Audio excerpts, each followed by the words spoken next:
semua, Shalom, Om Swastiastu, Nama Budaya, dan salam kebajikan. Perkenalkan, nama saya Evi Kristina dengan NIM 2302020015 dari Fakultas Ekonomi Bisnis Prodi Manajemen. Di sini saya akan mempresentasikan tugas mandiri dari mata kuliah Ekonomi Manajerial dengan dosen pengampu Sri Hastuti SSOS MM mengenai teori biaya. Sebelum lanjut, jangan lupa like, comment, and subscribe. Saat ini kita akan membahas tentang teori biaya. Biaya sudah sangat sering kita dengar dan biaya sudah tidak asing lagi di telinga kita. Apa sih itu biaya? Biaya adalah pengorbanan sumber daya yang dilakukan untuk mendapatkan sesuatu. Dalam konteks bisnis, biaya merupakan pengorbanan sumber daya yang dilakukan untuk menghasilkan barang maupun jasa. Biaya dapat berupa pengeluaran uang tunai, seperti pembelian bahan baku, atau pengorbanan non-tunai, seperti penyusutan aset. Ya, kita akan membahas tentang konsep dasar teori biaya. Teori biaya secara sederhana dapat didefinisikan sebagai studi tentang bagaimana biaya terjadi, bagaimana biaya diukur, dan bagaimana biaya dapat digunakan untuk membuat keputusan bisnis. Konsep dasar dalam teori biaya terbagi menjadi 4. Yang pertama, biaya. Biaya adalah pengeluaran sumber daya yang dapat berupa uang, tenaga kerja, bahan baku yang digunakan untuk menghasilkan barang maupun jasa. Yang kedua, manfaat. Manfaat adalah keuntungan atau hasil yang diperoleh dari penggunaan sumber daya. Ketiga, biaya pokok penjualan atau HPP. HPP adalah biaya langsung yang terkait dengan produksi barang maupun jasa, seperti bahan baku dan tenaga kerja langsung. Yang keempat, biaya overhead. Biaya overhead adalah biaya tidak langsung yang terkait dengan produksi, seperti biaya sewa, listrik, dan asuransi. Klasifikasi biaya. Klasifikasi biaya terbagi menjadi 3 bagian, yaitu biaya produksi, biaya pemasaran, dan biaya administrasi. Apa sih biaya produksi? Biaya produksi yaitu biaya yang terkait dengan proses produksi, seperti biaya bahan baku, tenaga kerja langsung, dan biaya overhead pabrik. Yang kedua, biaya pemasaran.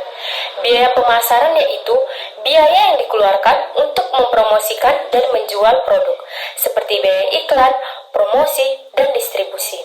Dan yang terakhir yaitu biaya administrasi, yaitu biaya yang terkait dengan kegiatan administrasi perusahaan, seperti biaya gaji karyawan administrasi, sewa kantor, dan biaya utilitas.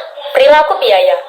Perilaku biaya mengacu pada bagaimana biaya berubah seiring dengan perubahan volume aktivitas. Pemahaman tentang perilaku biaya sangat penting dalam pengambilan keputusan bisnis, seperti penetapan harga dan analisis profitabilitas. Biaya terbagi menjadi 3 bagian. Yang pertama, biaya tetap. Biaya tetap yaitu biaya yang tidak berubah dalam jumlah total, terlepas dari perubahan volume aktivitas. Contohnya, biaya sewa pabrik. Yang kedua, biaya variabel. Biaya variabel yaitu biaya yang berubah secara proporsional dengan perubahan volume aktivitas. Contohnya, biaya bahan baku yang digunakan dalam produksi. Yang ketiga, biaya semi variabel. Biaya semi variabel memiliki karakteristik gabungan dari biaya tetap dan variabel. Bagian dari biaya tersebut tetap, sedangkan sisanya berubah seiring dengan perubahan volume aktivitas. Contohnya, biaya telepon yang memiliki biaya bulanan tetap dan biaya panggilan yang bervariasi. Selanjutnya, analisis titik impas atau break-even analysis.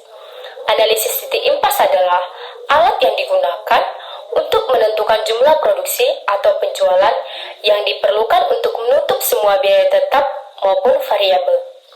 Titik impas terjadi ketika total pendapatan sama dengan total biaya. Analisis titik impas dapat membantu perusahaan seperti menentukan jumlah produksi yang diperlukan untuk mencapai keuntungan, menganalisis dampak perubahan harga jual atau biaya produksi terhadap keuntungan, dan membantu keputusan investasi yang lebih baik. Selanjutnya, analisis biaya volume laba atau CVP. Analisis CVP adalah alat yang digunakan untuk memahami hubungan antara biaya, volume penjualan, dan laba. Analisis ini membantu dalam membuat keputusan bisnis terkait penetapan harga, tingkat produksi, dan strategi pemasaran. Analisis CVP terbagi menjadi 3. Yang pertama, titik impas. Titik impas adalah titik di mana total pendapatan sama dengan total biaya. Perusahaan tidak mendapat laba ataupun rugi pada titik impas. Yang ketiga, margin kontribusi. Margin kontribusi adalah selisih antara pendapatan dan biaya variabel. Margin kontribusi digunakan untuk menutupi biaya tetap dan menghasilkan laba. Dan yang ketiga, analisis sensitivitas. Analisis sensitivitas digunakan untuk menganalisis dampak perubahan biaya, volume, dan harga terhadap laba. Ini membantu dalam membuat keputusan yang lebih tepat. Penerapan teori biaya dalam pengambilan keputusan terbagi menjadi 4. Yang pertama, membuat keputusan produksi. Misalnya, perusahaan dapat menggunakan analisis titik impas untuk menentukan berapa banyak barang yang harus diproduksi untuk mencapai keuntungan yang digunakan. Yang kedua, membuat keputusan penetapan harga. Perusahaan dapat menggunakan informasi biaya untuk menentukan harga jual yang optimal untuk memaksimalkan keuntungan. Yang ketiga, membuat keputusan investasi. Informasi biaya dapat membantu perusahaan dalam menilai risiko dan potensi keuntungan dari investasi baru. Dan yang keempat, membuat keputusan pemasaran. Perusahaan dapat menggunakan informasi biaya untuk menentukan strategi pemasaran yang paling efektif. Berikutnya, optimalisasi biaya dan efisiensi operasional. Optimalisasi biaya dan efisiensi operasional merupakan tujuan utama setiap organisasi. Teori biaya memberikan kerangka kerja untuk mencapai tujuan ini melalui analisis dan pengendalian biaya. Beberapa strategi untuk mencapai optimalisasi biaya dan efisiensi operasional sebagai berikut. Yang pertama, pengurangan biaya. Pengurangan biaya dapat dilakukan dengan cara menganalisis semua biaya dan mengidentifikasikan area yang dapat dikurangi tanpa mengorbankan kualitas produk atau layanan. Yang kedua, penghematan biaya.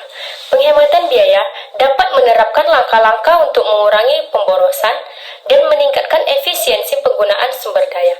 Yang ketiga, peningkatan efisiensi. Meningkatkan efisiensi proses produksi dan operasional, termasuk optimasi rantai pasokan dan pengelolaan inventaris. Yang keempat, pengendalian biaya dengan cara membangun sistem pengendalian biaya yang efektif untuk memonitor dan mengendalikan pengeluaran. Peran teori biaya dalam perencanaan dan pengendalian. Teori biaya sangat penting dalam perencanaan dan pengendalian organisasi. Informasi biaya dapat digunakan untuk, yang pertama, perencanaan. Teori biaya membantu dalam merumuskan rencana keuangan dan realistis dengan mempertimbangkan semua biaya yang akan terjadi. Yang kedua, penganggaran. Teori biaya membantu dalam membuat anggaran yang akurat dan realistis untuk berbagai aktivitas dan proyek. Yang ketiga, pengawasan. Teori biaya membantu dalam memantau kinerja keuangan organisasi dan mengidentifikasi area yang memerlukan perbaikan. Dan yang keempat, pengendalian. Teori biaya membantu dalam mengembangkan sistem pengendalian biaya yang efektif untuk mencegah pemborosan dan meningkatkan efisiensi. Setelah saya memaparkan materi tentang teori biaya, selanjutnya itu kesimpulan dari pemaparan teori saya. Teori biaya merupakan konsep penting dalam manajemen keuangan dan akuntansi. Pemahaman yang mendalam tentang teori biaya membantu dalam pengambilan keputusan strategis, seperti penetapan harga produk, analisis profitabilitas, dan kontrol biaya. Berbagai alat analisis yang dapat digunakan, seperti analisis CVP, analisis titik impas, dapat digunakan untuk mengoptimalkan penggunaan sumber daya dan memaksimalkan keuntungan. Sekian pemaparan materi dari saya. Mohon maaf jika ada salah kata. Terima kasih. Jangan lupa like, comment, and subscribe.